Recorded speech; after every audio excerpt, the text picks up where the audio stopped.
Hi guys, I am here to talk to you a little bit more about the mole today. And our video that I recorded earlier, I told you that you could measure out things in a mole. We measure things out in other numbers all the time. We use dozens for eggs or dozens of donuts or maybe even rolls or whatever. And near the end of our lecture with the mole, I stated that Avogadro said that if I had the mass of whatever element's atomic weight in grams, I would have a mole of that thing, or 6.022 times 10 to the 23 of those atoms. So I've weighed out a few things that we have here in the lab, and I want to show you what that makes it look like. It's actual measurements that we can actually do in a normal lab. I don't have to have an electron microscope because I don't have to get down to the atom, which makes doing chemistry a lot easier, especially back in the day when we didn't have super fine elements. So I want to start with something that's really easy. So we're going to start with just a plain metal. So we're going to look up aluminum. So if I look up aluminum on the periodic table, and I'm going to take this down now. If I look up aluminum on the periodic table, I get a mass of 26.98 atomic mass units. Now remember, when we do masses, we're going to go to the hundredth of an AMU. So if Avogadro is right, that means if I have 26.98 grams of aluminum, I will have a mole of aluminum. So I measured out 26.98 grams of aluminum. So right there, that is a mole of aluminum. So aluminum on the periodic table is 26.98 atomic mass units. That means if I have 26.98 grams, like I do here in this weigh boat, I have 6.022 times 10 to the 23 atoms of aluminum in there. Now I can actually count the atoms that I have in there. Do you see how neat that mole concept is? Let's move on to another example. I did the same thing with copper. So if I look at copper on the periodic table, I have 63.55 atomic mass units. So that means if I have 63.55 grams of copper, that will give me a mole of copper, or 6.022 times 10 to the 23 atoms of copper. So here it is. I weighed out 63.55 grams of copper. That will give me a mole of copper, or 6.022 times 10 to the 23 atoms of copper. Okay, so now I can count my atoms of copper. Let's do magnesium.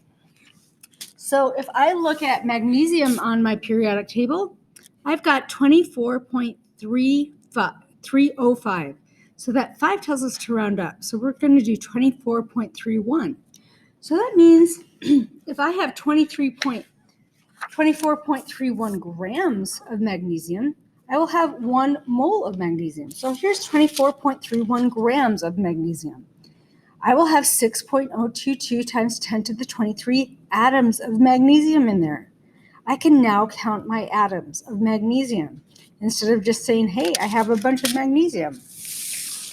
Okay, next thing, nickel. So if I look on the periodic table for nickel, nickel is 58.69 grams, or AMU. So that means if I have the grams of nickel, 58.69 grams of nickel, I will have a mole of nickel. Here's 58.69 grams of nickel.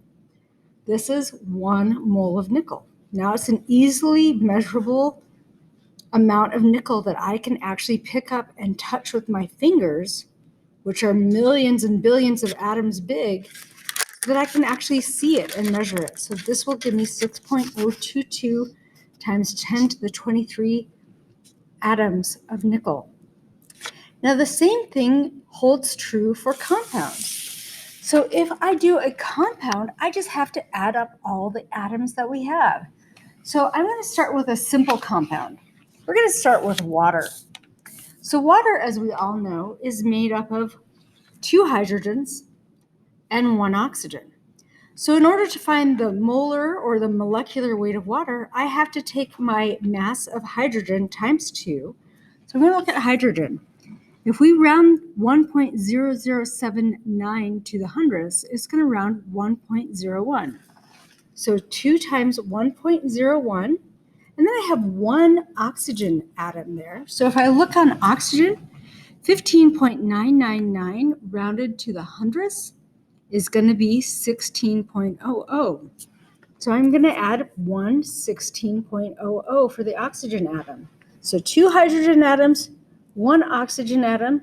So 2 times 1.01 is 2.02, plus 16 gives me a mass of 18.02 grams. So that means if I have 18.02 grams, I will have a mole of water. So this is what a mole of water looks like. It's just about a tablespoon of water, just over. So now I finally can measure water and count the molecules. So this will give me 6.022 times 10 to the 23 molecules of water in there. Do you see how neat Avogadro's concept is? I can now count the actual molecules that I have. Okay, let's do it on another compound that's pretty simple.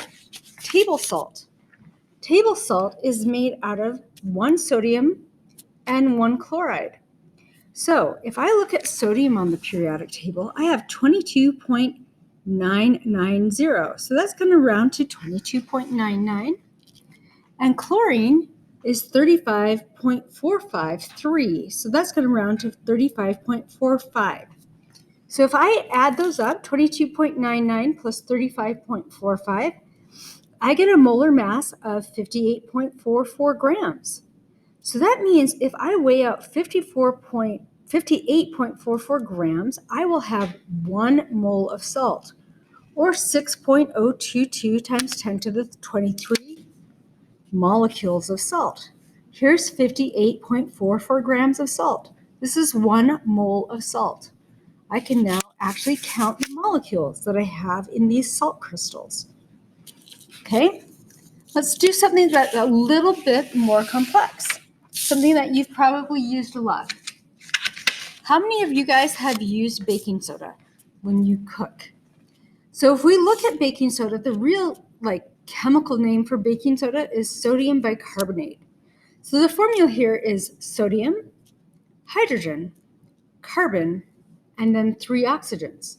So when we look at figuring out the molecular mass, we're going to have to get 1 sodium. So if I look on the periodic table, sodium is 22.99. Okay. I'm going to have to get 1 hydrogen. Hydrogen is 1.01 when we round to the hundredth. I'm going to have to get 1 carbon. So if I look on the periodic table, carbon is 12.01 when I round to the hundredth. So that's that. I'm going to have to put 3 oxygens. Oxygen, when we round to the hundredth, is 16.0. So 3 times 16.0. I'm going to add all of these together. When I add all of these together, I get a mass of 84.01 grams. So here we go. Here is 1 mole of sodium bicarbonate, otherwise known as baking soda. So now I can actually count the molecules of baking soda I have. I have 6.022 times 10 to the 23 molecules of baking soda there. Okay, our last example. I've got some citric acid. So citric acid is 6 carbons, 8 hydrogens, and 7 oxygens. So when we add this up, we're going to have to get 6 carbons. So if I go to the periodic table, carbon is 12.01, and I'm going to multiply that by 6. I'm going to need 8 hydrogens. I go to hydrogen, 1.01 right here. 8 times 1.01. And then I have 7 oxygens. So when I look at oxygen, oxygen rounds to 16.00. 7 times 16. I'm going to add all of these up. When I do that, I get a mass of 192.14 grams per mole. Now that's a lot. So I was only able to put half a mole here. So this is half a mole of citric acid because 192 grams is a lot. So this is 80. So this is 96 grams of citric acid right here. So this will give me 3.011 times 10 to the 23rd molecules of citric acid.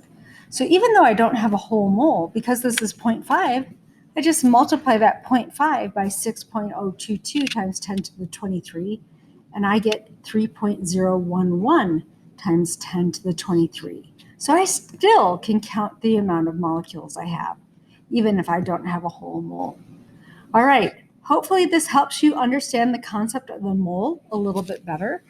We will do some more practice with moles for a while. It's a concept that we use for the rest of the year, so please get good and comfortable with it. We'll see you later. Thanks. Bye.